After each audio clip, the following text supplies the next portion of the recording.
वराहं श्रीगुरु चिजुत पदकमलां श्रीगुरुरूपे वैष्णवञ्च श्रीरूपं सग्रजातं सहगण श्रीरघुनाथं वितं तं सञ्जीवम सादत्त सबदत्त परिजन सहित श्रीकृष्ण चैतन्य देवं श्रीराधा कृष्ण पादन सहगण श्रीललिताभिषेकन्वितं च जय जय श्री कृष्ण चैतन्य प्रभु नित्यानंद श्री अद्वैत गदाधर श्रीवासादि गौर भक्तविंद जय श्री रूप सनातन भट्ट रघुनाथ श्री देव गोपाल भट्ट दास रघुनाथ এই ছয় গোসারে করে চরণ বন্দন যা হইতে বিঘ্ন নাশ অভিষ্ট পূরণ হা কৃষ্ণ করুণা সিন্ধু দীনবন্ধু জগৎপতে গোপেশ গোপিকা কান্ত রাধা কান্ত নমস্তুতে पापहं पापकर्महं पापतम पाप संभव त्राहि मं पुंडरीकाक्ष सर्वो पापो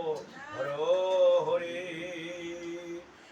नवीनांगे हम गौरांगे पुण्यनंदवते सती वेशभानुसुते देवी प्रणमामि हरि प्रिया नीलोत्पलदल श्याम गोपिकानंदन नंदनम गोपिकानयननंदनं नमस्ते गोपबालकम् आनंदलीलामय विग्रहाय हेमाय दब्बचुबि सुंदराय महाप्रेम रसबोधय चैतन्य चंदाय नमो नमस्ते नित्यानंद नमस्तभ प्रेमानंद प्रोदायिने काल कौलशनाशाय जन्नव पतये नमो नमः पंचकल्पतरुवस्य कृपा सिंधु भयवच पतितानग पवनेभ्यो वैष्णवेभ्यो नमो नमः नमस्ते नरसिंहाय प्रह्लादल्लाददायिने हिरण्यकशिपु वक्षशिलाटङ्कनखलाय जननी जन्मभूमिश्च सर्गाद्विगुर्यसि पिता सर्ग पिता धर्म पिता हि पितरि पण्डे प्रियन्ते सर्वदेवता वै नमो नमः हरे कृष्ण कृष्ण कृष्ण हरे हरे हरे राम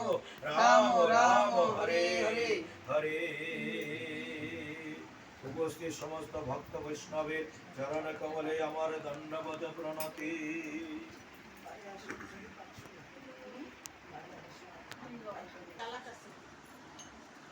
আমি তো চালাক আছি অনেক চালাক চালাক হইতে হবে যে আরে আমার ছবি তুলে ওই যে কথাটা বললেন চালাক আছে এইজন্য ওই যে এটা ছবিটা বললাম না চালাক আছে কে বললো ওই ভালোভাবে জানে কে বলবে কথাটাও কিন্তু উঠে যাচ্ছে দাও নামটা দাও আর ছবি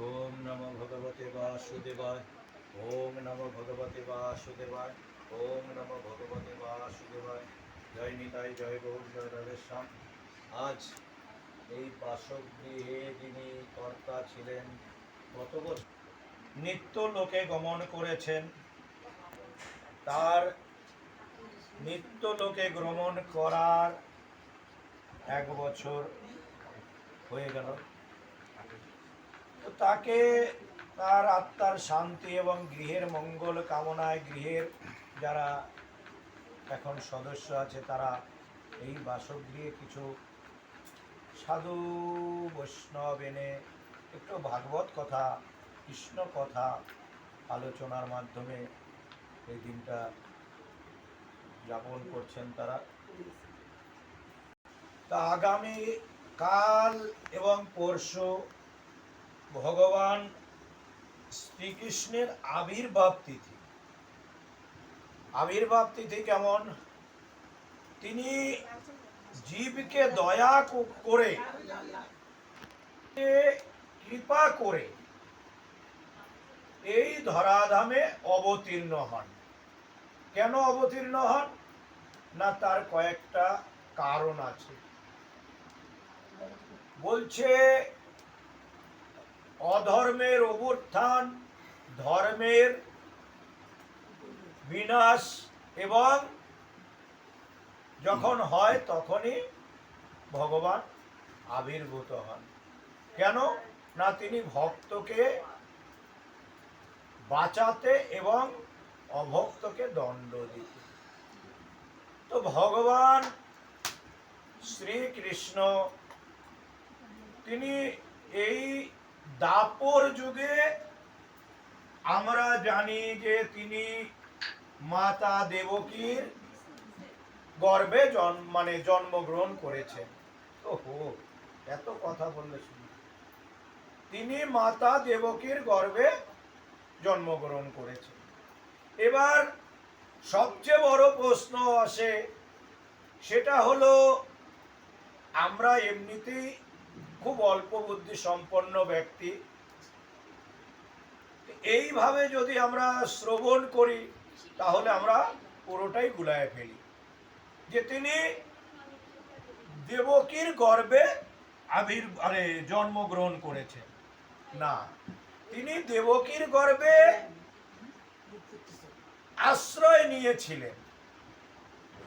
কেননা স্বয়ং ভগবান তিনি কখনো কোনো যোনি দিয়ে, তিনি অযোনি সম্ভব, তাই তার জন্ম কখনো যোনি সাহায্যে হয় না। কেননা যখন কারাগার বন্ধ ছিল, দেখা গেল হঠাৎ করে ভগবান চতুর্ভুজ নারায়ণ মূর্তি দেবকীর সম্মুখে, চতুর্ভুজ নারায়ণ মূর্তি দেবকীর সম্মুখে। প্রথমে কিন্তু তিনি শিশু রূপে আসেননি, তিনি এসেছিলেন চতুর্ভুজ বিষ্ণু রূপে। পরবর্তীতে দেবকী যখন বললেন যে তোমার এই রূপ নয়, আমার শিশু রূপে চাই আমি তোমাকে, তখন তিনি শিশু রূপ ধারণ করলেন এবং দেবকী এবং বসুদেবকে নির্দেশ দিলেন, তুমি আমাকে নিয়ে নন্দালয়ে রেখে এসো। এইবার সে কি জন্মাবার পরেই বলতে পারে যে আমাকে নন্দালয়ে রেখে এসো? পারে না। তার মানে তিনি স্বয়ং অনাদির আদি গোবিন্দ, তিনি ভুবার হরণ করার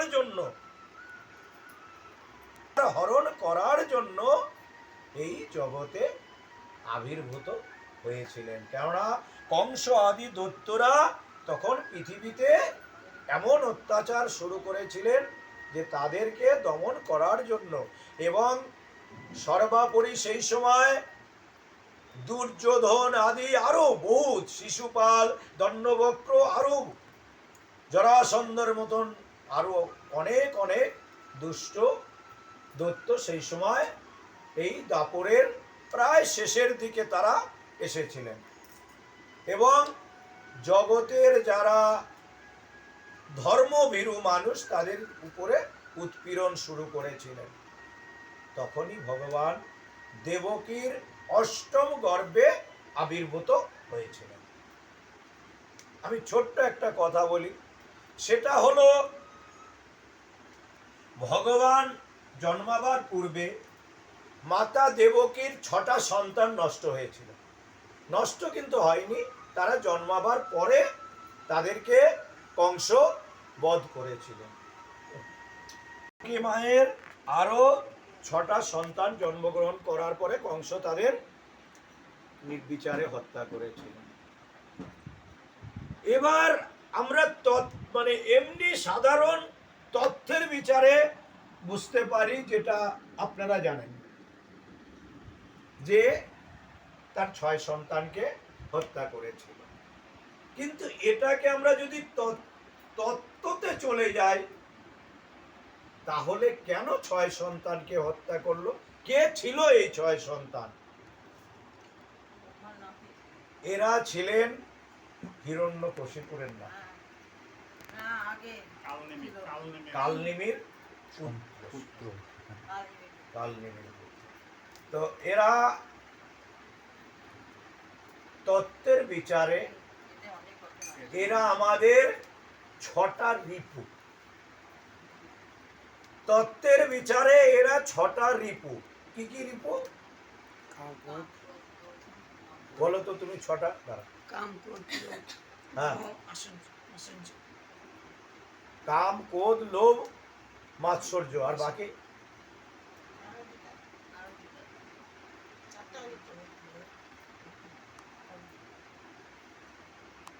কাম, ক্রোধ, লোভ, মদ, মোহ মদ মাৎসর্য, এই হলো ছটা। এই ছটাকে দমন করার পরে সপ্তম গর্ভে কে এসেছিল? বলদেব। কেন? গুরু তত্ত্ব। এই জন্যই আমরা যখন এই 6 রিপুকে দমন করতে পারবো, তারপরে বলদেব প্রভু গুরুকে যদি ধরতে পারি, তবেই আমরা অষ্টম গর্ভে অষ্টম দিনে অষ্টমী তিথিতে আমরা শ্রী গোবিন্দকে লাভ করতে পারব। হরি বল, হরি বল। তত্ত্ব এটা বলছে। কিন্তু আমরা উপরের থেকে জানি যে দেবকীর 6টা সন্তান নিহত হয়েছে, সপ্তম গর্ভ নষ্ট হয়েছে এবং অষ্টম গর্ভে ভগবান স্বয়ং আবির্ভূত হয়েছে। এই ভগবান, এই মাতা দেবকী এবং পিতা বসু ঘরে কিন্তু একবার নয়, তিনি তিনবার আবির্ভূত হয়েছিলেন। প্রথমে তিনি পিসনি গর্ভা, আর মাতা দেবকীর নাম ছিল পিসনি এবং বসুদেবের নাম ছিল সুতপা। তারপরে তিনি জন্মগ্রহণ করেছিলেন কশ্যপ অদিতির ঘরে। কি রূপে? কি রূপে এসেছিলেন? অদিতি ঘরে কশ্যপের, মানে পিতা কশ্যপ এবং মাতা অদিতি। কে ছিল সেই প্রভু? হ্যাঁ, ধ্রুব কি? ভুল হয়ে যাবে। বামন দেব। বামন দেব রূপে তিনি এসেছিলেন ঋষি কশ্যপ এবং মাতা অদিতির ঘরে।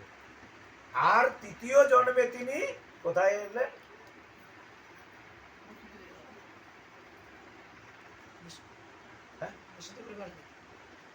যেটা নিয়ে আলোচনা হচ্ছে সেটাই বলতে সাহস পাও না, সাহস করতে হবে। বসুদেব এবং দেবকীর ঘরে। এবারই আমার তোমাদের সঙ্গে শেষ দেখা, এরপরে আর তোমরা আমাকে পুত্র রূপে পাবে না, কেননা এবার তোমাদের উদ্ধার হবে। আমরা ভগবানকে পুত্র রূপে পাই, আর যা পাই বন্ধন তো আমাদের থাকেই। তাই মাতা দেবকীকে বলেছিলেন, তুমি আমার কাছে মুক্তি চাও নাই, তুমি বন্ধন চেয়েছিলে, আর যতবার তুমি বন্ধনে পড়বে ততবার কষ্ট পাবে। সেটা ভগবানের মা পর্যন্ত কষ্ট পেয়েছে, আমরা কোন ছাড়া। তাই এই জড় জগতে এলে আমাদের দুঃখ কষ্ট সহ্য করতেই হবে। আমরা ভাবি আমাদের দুঃখ কষ্টটাই বুঝি সবচেয়ে বেশি। আমি একটু ছোট্ট গল্প বলি। এক ভক্ত, তিনি ভগবানকে খুব পূজা আশ্রা করতেন, তো দুঃখ কষ্ট আর যায় না, ডেলি ভগবানকে ডাকেন, ভগবান দেখা যায়। একদিন ভগবানকে ডেকেছে, ডেকে জিজ্ঞাসা বলছে, ভগবান তোমাকে আমি এত ডাকি, এত সেবা করি, কিন্তু আমার এত দুঃখ কেন? এই দুঃখটাকে দূর করার রাস্তা নাই কেন? জগতের মনে হয় সবচেয়ে বেশি দুঃখী আমি। বলে ঠিক আছে, তুই এক কাজ কর, তোর দুঃখের নিরাসনের একটা উপায় আছে। বলে কি উপায়? বলো বলো বলো বলো, ফটাফট বলো। বাপরে বাপ, যাক এতদিনে উপায় পাওয়া গেল।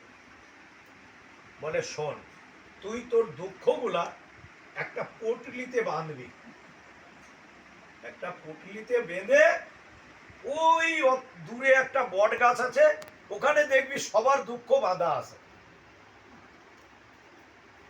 তোমার দুঃখ, সুকান্তর দুঃখ, স্বপনের দুঃখ, ভবেশের দুঃখ, দীপালিদির দুঃখ, সব দুঃখ বাঁধা আছে। এবার আমাকে পাঠিয়েছে, কেননা আমি ভাবলাম ও বিষয়টাদির দুঃখ নেই। হ্যাঁ, আমি ভাবছি ভগবানের কাছে বললাম আমার সবচেয়ে বেশি দুঃখ। তো তো ভগবান বললেন আমাকে আমার দুঃখটা পুটলি বেঁধে নিয়ে ওই বট গাছের ওখানে যে। এইবার গেলাম, তো ভগবান বললেন তাহলে পুটলিটা বেঁধে দে। বলে বাহ, খুব সুন্দর তো। বলে শোন, একটা শর্ত আছে। বলে কি শর্ত? বলে তুই এই পুটলিটা বাঁধবি, আর এখানে এই যে ভবেশ, এই সুকান্ত, এই স্বপন, এই কল্যাণী, এই দীপালিদি, এদের ভিতরে মানে যাদের পুটলি বাঁধা আছে, এদের একটা পুটলি তুই নিয়ে যাবি। বাস এইবার আমি চিন্তা করছি, আমার দুঃখ তো ঠিক আছে, এদের দুঃখ তার থেকে তো বেশি না, কে জানে। হ্যাঁ, দেখা গেল আমার দুঃখের থেকে এদের দুঃখ বেশি। 3 ডবল। তো ভবিষ্যৎটায় হাত দিয়ে চিন্তা করলাম, না না, এর দুঃখ মনে হয় আমার থেকে বেশি হবে না, এটা নিব না। গেলাম সুকান্তর পুটলিতে হাত দিতে, না না, চিন্তা করলাম না, এর মনে হয় দুঃখ আমার থেকেও বেশি, নিলাম না। গেলাম কল্যাণীদের পুটলিটা হাত দিতে, আরে বাবা, এটাও কি হবে না হবে কে জানে, হয়তো দেখা গেল আমার থেকেও বেশি। তো এই চিন্তা করে আমি আর পুটলি কারো নিতে পারলাম না। আমার পুটলি আমি নিয়ে যখন আসি, ভগবান বলছে কিরে তুই বলে তোর দুঃখ দিবি? কয় ভগবান আমার দুঃখ তো আমি জানি, কিন্তু ওখানে যে পুটলি গুলা বাঁধা আছে, সেই পুটলিতে না জানি কত দুঃখ আছে, এটা তো আমি জানি না, তাই আর কমটা দিয়ে বেশিটা নিয়ে গেল। এই হলো ব্যাপার। জগতে আমরা ভাবি আমি বুঝি সবচেয়ে বড় দুঃখী নাকি? নিজের বদনটা উঠান। আমি শুধু দুঃখী না, সবাই দুঃখী। কেননা এই জড় জগতে তার প্রমাণ মাতা দেবকী ভগবান কৃষ্ণকে পুত্র রূপে পেয়েও কত কষ্ট পেলেন। মাতা কৌশল্যাও ভগবান রামচন্দ্রকে পুত্র রূপে পেয়েও কষ্ট।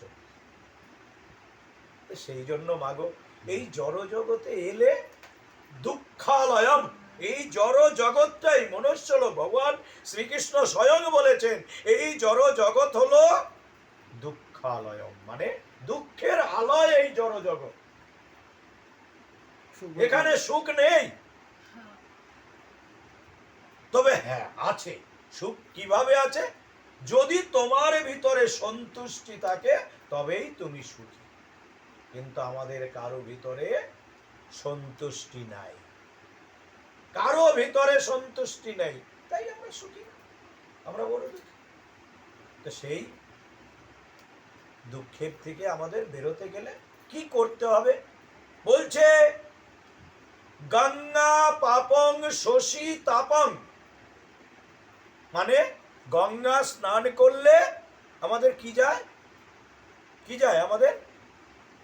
পাপ যায়, পাপ পাপ যায়, যাক পাপ যায়। পাপ ধরতে হয়।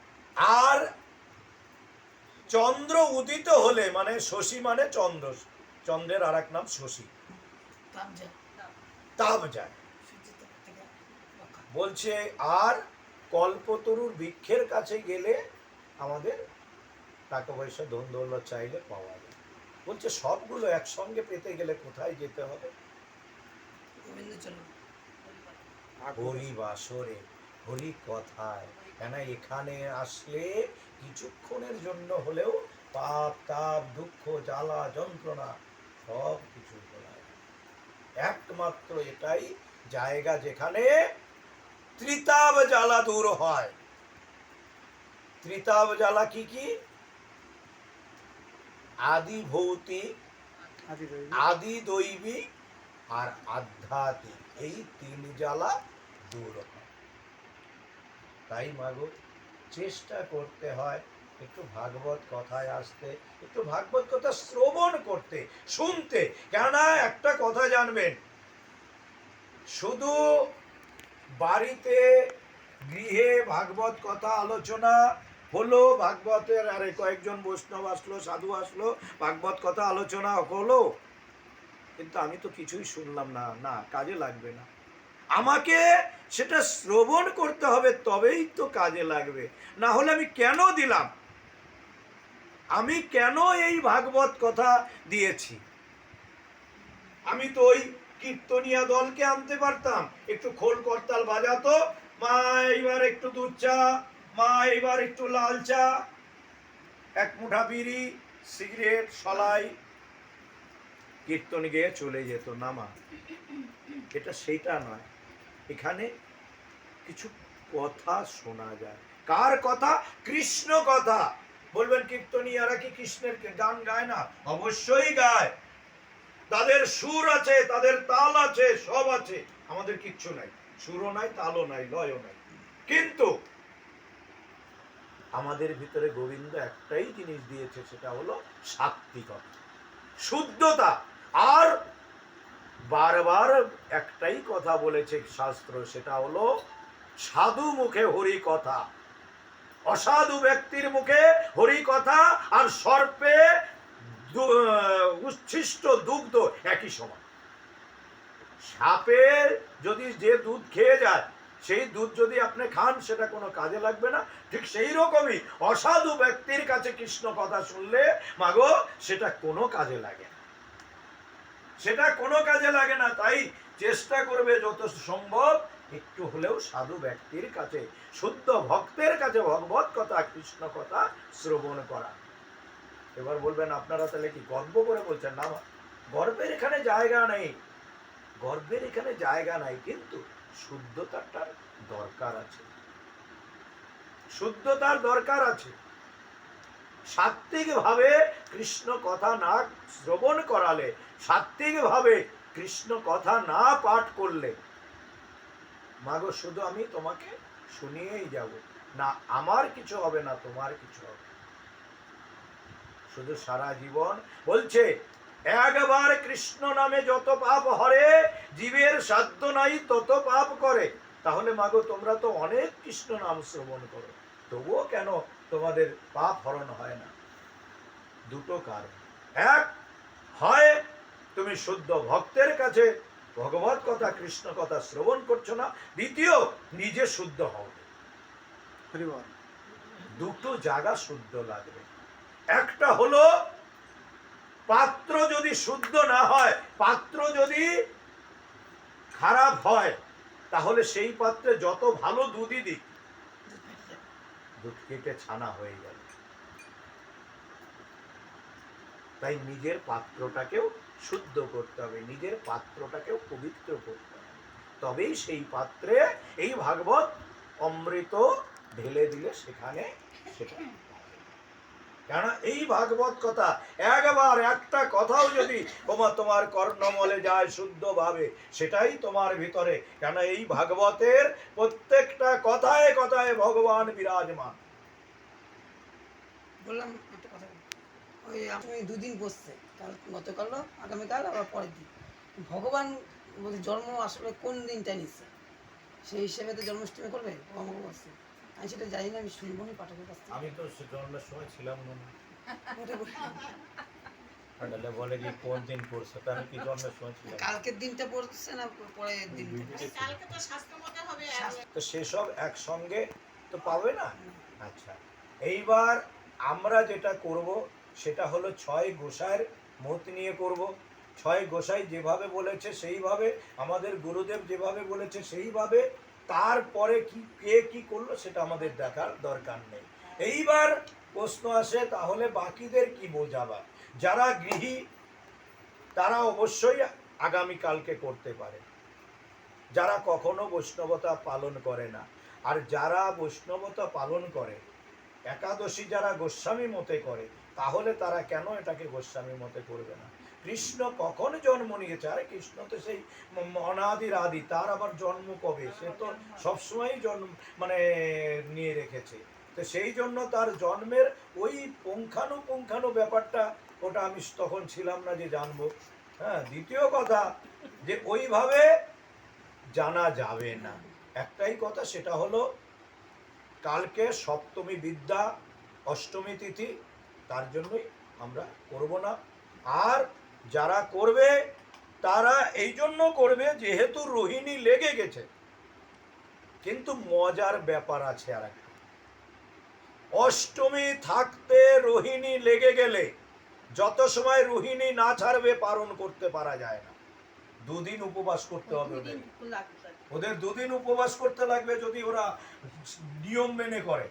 যদি কালকে যারা করবে যদি নিয়ম মেনে করে তাহলে ওদের দুদিন উপবাস করতে হবে। পরশুদিন পারে বুধবারে পালন করতে হবে। সময় রোহিণী থাকবে, পালন করা যাবে।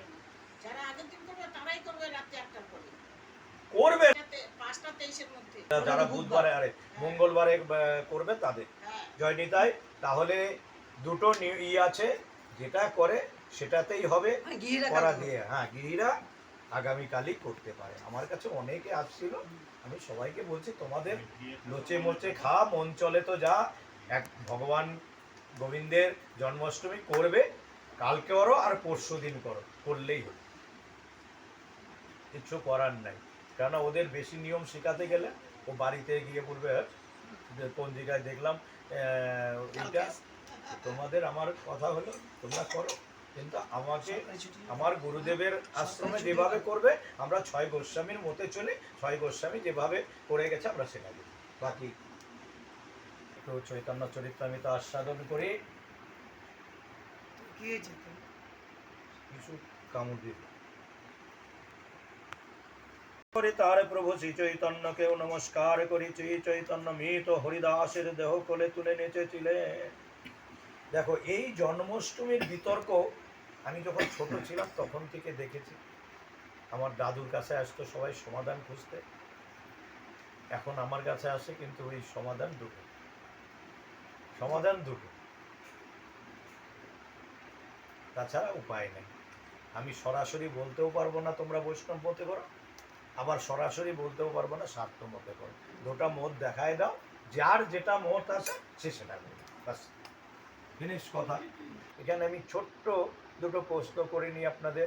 এক প্রশ্ন হলো, এখানে প্রত্যেকেরই জয় জয় দিয়েছে, কিন্তু কেউ তো নেই ইহ জগতে। এখন কেউ আছে? নেই। পায়ে হাত দিবা না সবসময়। পায়ে হাত দিলে কি হয়, সেই হাতটা তুমি নিয়ে আবার প্রণাম করছো। প্রথম প্রশ্ন ছিল যে আমরা কেন তাহলে জয় জয় দিচ্ছি? আমরা মারা গেলে আমাদের কেউ জয় জয় দেয়? নামের পাশে একটা বড় করে চন্দ্রবিন্দু দেয়, স্বর্গীয়। কেন তাহলে দেয় না?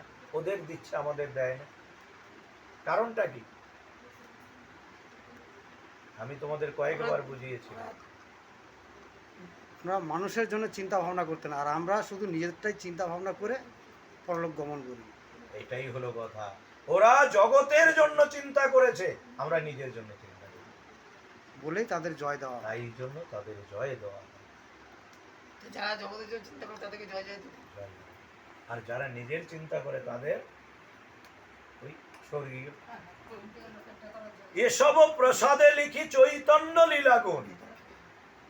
এই জায়গায় প্রসাদে অর্থে কি?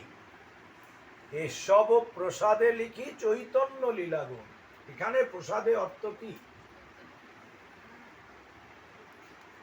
জয়নিকা কি বলছে? প্রসাদ মানে হচ্ছে কৃপা। কৃপা। বাহ, খুব সুন্দর। সাধু সাধু। এখানে প্রসাদ অর্থে কৃপা। কেন বলছে এসব প্রসাদে লিখি, মানে এদের কৃপাতে লিখি। এখানে প্রসাদ মানে কিন্তু এটা নয়, এখানে প্রসাদ মানে কৃপা।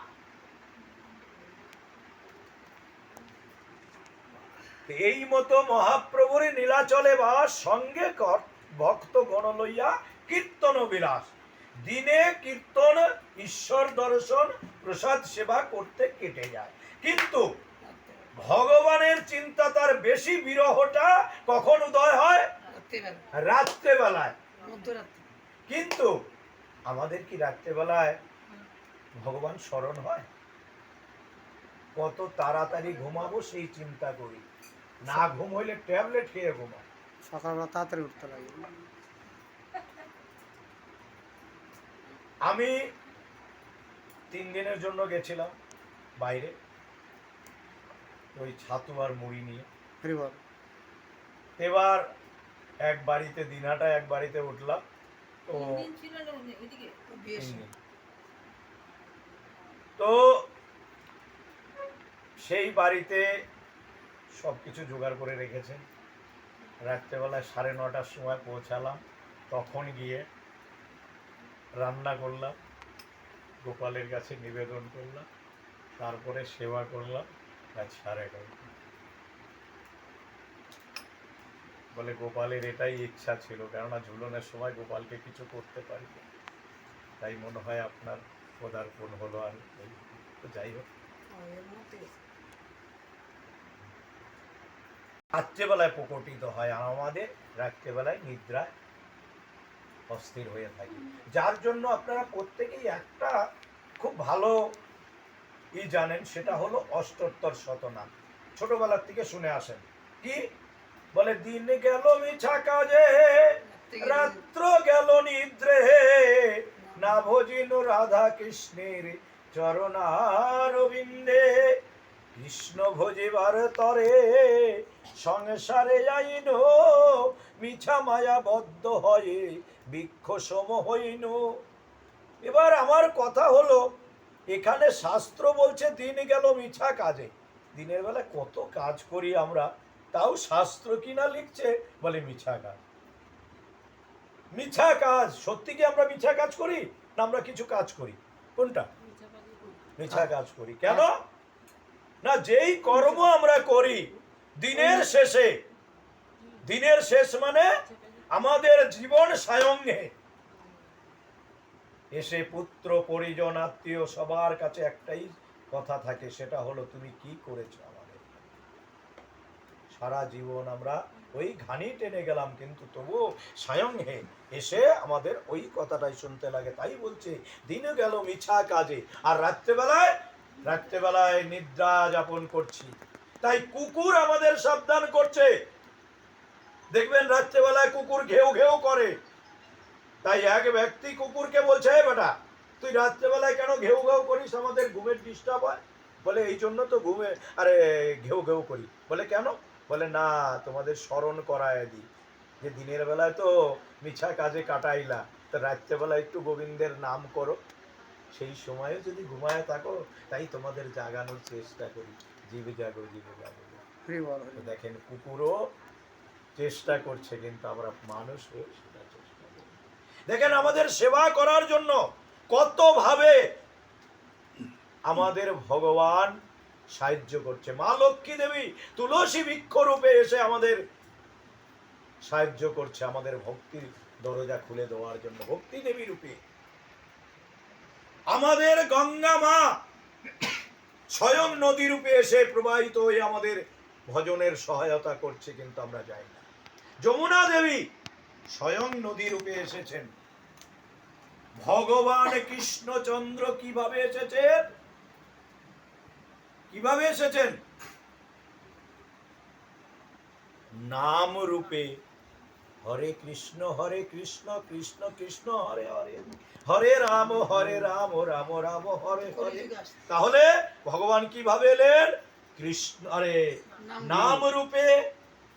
গোবিন্দ কিভাবে এলেন? গোবিন্দ কিভাবে এসেছে? প্রসাদে, মহাপ্রসাদে, নামে, আরে গোবিন্দে ব্রহ্মণে। তাহলে গোবিন্দ প্রসাদ রূপে, আর নারায়ণ মানে বিষ্ণু অশ্বত্থ বৃক্ষ রূপে। এইভাবে দেখেন আমাদের ভজনে সাহায্য করার জন্য এরা সাক্ষাৎ আমাদের পাশে এসেছে, তবু আমরা চেষ্টা করি না। মহাপ্রভু তো নাম দিয়ে গেছে, তাই জন্য নাম রূপে আসছে। কৃষ্ণ প্রসাদ রূপে আসলো, ওটা কি? গোবিন্দ প্রসাদ রূপে, কৃষ্ণ নাম রূপে। নাম রূপে।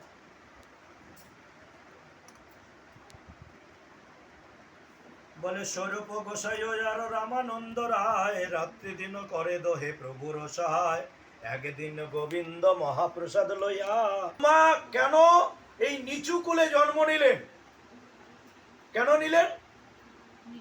ওই যে কি কাজ করেছিলেন তিনি? ওই যে কৃষ্ণের সখা থেকে সব তিনি হরণ করে নিয়ে গেছে। ভগবানকে ছোট্ট শিশু রূপে ভেবেছিলেন, এবং তিনি নিচু কাজ এই করেছিলেন যে তার সখাদেরকে তিনি হরণ করে নিয়ে চলে গেছিলেন ভগবানকে পরীক্ষা করার জন্য। তাই তাকে ভগবান অভিশাপ দিয়েছিলেন, আগামী কলিযুগে তুমি মনুষ্য রূপে জন্ম নিবে, আর শুধু মনুষ্য নয়, তুমি নিচু কর্ম করেছো, তাই বলছিল তোমার নিচু ঘরের অন্ন খেতে হবে। দেখেন, আমরা মানে অভিশাপ পেলে কেঁদে কেটে অস্থির হয়ে যাব। ব্রহ্মা কাঁদেনি, ব্রহ্মা বলেছিল খুব ভালো, কিন্তু হে গোবিন্দ, আমি যেখানেই যাই না কেন তোমাকে যেন পাই। আরে বাবা, আহা, কত চালাক। আমি যেখানেই যাই, মনুষ্য কুলে যাই, যা যাই, কিন্তু তোমাকে যেন পাই। মহাপ্রভু রেখে এলেন, ভগবান বললেন, যাও হরিদাস, আমি আমার জন্মের 36 বছর পূর্বে তুমি ধরাধামে অবতীর্ণ হবে, এবং নাম প্রচার করার জন্য তোমাকে অনেক যন্ত্রণা সহ্য করতে হবে, কিন্তু পরবর্তীতে তোমার নাম হবে কি? কি নাম হয়েছিল? নামাচার্য হরিদাস। কেন? একমাত্র ব্যক্তি যিনি দিনে 3 লক্ষ বার নাম জপ করতে পারতেন। আমরা যদি চেষ্টা করি, আমাদের 3 লক্ষ বার নাম জপ করতে 24 ঘন্টা লাগে। যদি মানে ফুল স্পিডে করি এবং যদি একদম সব সময় করতে পারি, তবে 24 ঘন্টার 1 মিনিট কমে হবে না। এইবার সব বাদ। এইবার তাহলে বলবেন আমার হরিদাস ঠাকুর কি করে করতেন? তিনি 20.5 ঘন্টায় করতেন। তিনি 20.5 ঘন্টায় 3 লক্ষ বার নাম জপ করতেন, আর 3.5 ঘন্টার ভিতরে খাওয়া দাওয়া স্নান আহ্নিক সবকিছু। ঠাকুর যিনি নাম ভিন্ন কিছুই জানতেন না, আসছি আর একটু পরে। আচ্ছা, মহারাজ বলে কেউ, কেউ কিছু বলে, দাদা বলে, যাই বলুক, প্রভু, এইবার প্রভু বলে কেউ। আচ্ছা, শরীর খারাপ হলে শুয়ে শুয়েও কি নাম করা যাবে? তখন আমি তাদেরকে এই কথাটাই বলি, হরিদাস ঠাকুর কিন্তু শুয়েও নাম করেছিলেন। তাই তোমার যদি অসুস্থ শরীর হয়, শুয়েও নাম করতে পারো, কিন্তু নাম ছাড়বে না, নাম ছাড়বে না। বুঝতে পারলে? তাই যদি অসুস্থ শরীরও হয়, উঠে বসে নাম করতে না পারলেও শুয়ে শুয়েও নাম তুমি অবশ্যই করতে পারো। যদি কেউ প্রশ্ন করে শুয়ে শুয়ে নাম কে বলেছে, বলে কেউ বলেনি, আমি হরিদাস ঠাকুরের মানে নির্যানটা পড়েছিল আর শুনেছিলাম, সেখানেই ছিল, তাই। শুয়ে শুয়ে করলে বলে ভুলভাল হয়ে যাবে না? ভুলভাল হয়ে যাবে। কেন ভুলভাল? কীর্তন নাহি পুরে কেমনে যাইব, মহাপ্রসাদে জানিয়াছ কেমনে উপেক্ষিব। এদিকে আমার নাম হয়নি, আবার এদিকে মহাপ্রসাদ এনেছো, সেটা উপেক্ষা করার উপায় নাই। মানে আমার দুদিকেই বিপদ। মহাপ্রসাদ উপেক্ষা করলেও পাপ, আবার নাম ছাড়লেও পাপ। মানে ডাঙায় বাঘ আর জলে কুমিরের মতন অবস্থা। এত বলে মহাপ্রসাদ করিল বন্ধন, এক রঞ্চা লইয়া তারো করিল ভক্ষণ। এইভাবে 3টা দিন কেটে যাচ্ছে, হরিদাস ঠাকুর কিছুই নেয় না। গোবিন্দ দাস গিয়ে মহাপ্রভুকে বললেন, প্রভু গো, তুমি হরিদাস ঠাকুরকে একবার দেখে এসো। হরিদাস ঠাকুর যে আজ 3 দিন ধরে কোনো প্রসাদ গ্রহণ করে না, শরীর ভেঙে গেছে, উঠতে পারে না, তুমি একবার দেখে এসো। তাই কি করলেন মহাপ্রভু? বলে, আরে দিন মহাপ্রভু তারে ঠাইয়ে আইলা, সুস্থ হব হরিদাস তাহারে পুছিলা, নমস্কার করিতে হো কইল নিবেদন, শরীর সুস্থ হয় মোর অসুস্থ বুদ্ধি মোর।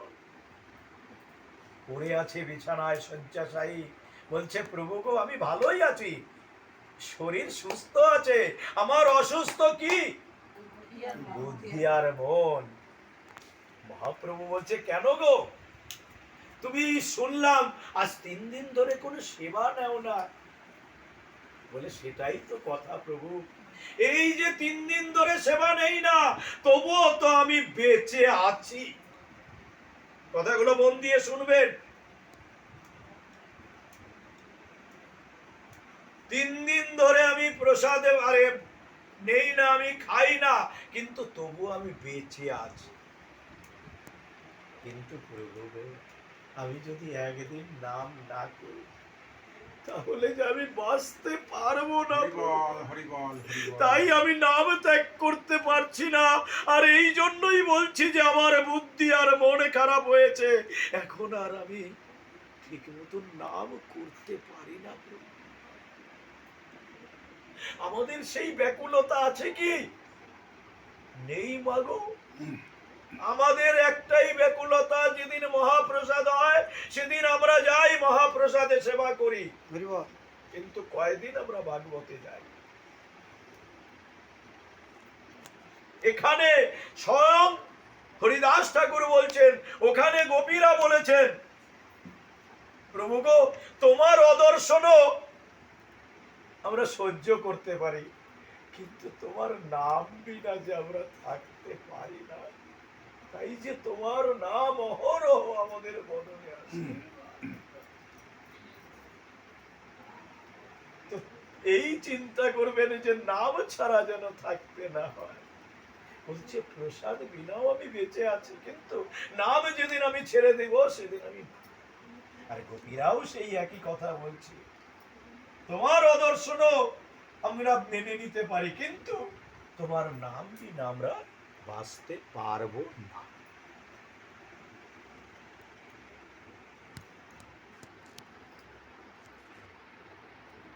প্রভু কহে বিদ্যা হইলা সংখ্যায় অল্প কর, সিদ্ধ দেহ তুমি সাধনে আগ্রহ কেন ধরো? তুমি তো বৃদ্ধ হয়ে গেছো, বুড়ো হয়ে গেছো, এখন আর এত সাধন ভজন কেন করছো? তোমার তো সিদ্ধ দেহ, তুমি তো এমনি উদ্ধার হয়ে যাবে। হরিদাস ঠাকুর বলছে লোক, আরে তারপরে আবার প্রভু বলছে, লোক নিস্তারিতে এইও তোমার অবতার, নামেরও মহিমা লোকে করিলা প্রচার। নাম যে কি জিনিস সেটা তুমি প্রচার করেছো। কিভাবে না? তুমি যেখানে বসে নাম করতে, তার নিচে ছিল মহাবিষধর সর্প, ফোঁস ফোঁস করত। ভক্তরা আসতে পারতো না, ভক্তরা আসলে ওই সাপের ভয়ে ভক্তরা পলায়ন করত। তোমাকে দর্শন করেনি, কিন্তু ওই সাপের ভয়ে কোনো ভক্ত আসতো না। তাই হরিদাস ঠাকুর একদিন সর্পদেবকে বললেন, হে সর্পদেব, আমি যদি একটুকু ভগবানের নাম করে থাকি, তাহলে তুমি আমার কথা শোনো, তুমি এই স্থান পরিত্যাগ করে যাও, কেননা তোমার ভয়ে এখানে ভক্তরা আসতে পারে না। পরের দিন সর্প সেখান থেকে চলে গেল। এই হলো নামের মহিমা, এই হলো হরিদাস ঠাকুরের মহিমা। যার নির্যান আমরা প্রতিনিয়ত প্রতিদিনই প্রায় শ্রবণ করি, তবু আমাদের ভিতরে ভক্তি পূজয় না। কেন না? আমাদের কেউ প্রসাদ দেয় না, আমাদের প্রসাদ আমরা পাই না। প্রসাদ অর্থে এখানে কৃপা পাই না বৈষ্ণব। শুনে যদি কারো ভেতরে মানে নয়নে অশ্রু বরিশন না হয়, জানবে তার ভিতরে এখনো অনেক অনেক পাপ রয়ে গেছে। এবার তার কিঞ্চিত হলেও দায়িত্ব আমাদের। আমরা হয়তো তাদেরকে সেইভাবে কৃষ্ণ কথা শ্রবণ করাতে পারছি না যে তাদের অন্তরে গিয়ে ধাক্কা লাগে, কিন্তু আমরা তো নিজের দায়কেও নিজে নিতে চাই না। বলে আমি তো পাঠ করেছি, ওরা শোনে নাই, তাই ওদের হয়নি। কিন্তু না, এতে আমাদেরও আছে যে আমরা ওদের ঠিক মতন ওদের শ্রবণ করাতে পারিনি, তাই ওদের অন্তরে ধাক্কা লাগে। জয় নিতাই, জয় গো। বলো না গো একবার রাধে রাধে, রাধে রাধে, বলো না গো রাধে রাধে, বলো রাধে রাধে, राधे राधे जपोगे तो आएंगे बिहारी, राधे राधे, अरे राधे राधे जपोगे तो आएंगे बिहारी, राधे राधे, राधा रानी फूल है सुगंध है बिहारी, राधे राधे, राधा रानी फूल है सुगंध है बिहारी, राधे राधे, राधा रानी चाँद है चकोर है बिहारी राधे राधे राधा रानी चाँद है चकोर है बिहारी राधे राधे राधे राधे राधे राधे इनसे बोलो राधे राधे राधे राधे राधे राधे राधे राधे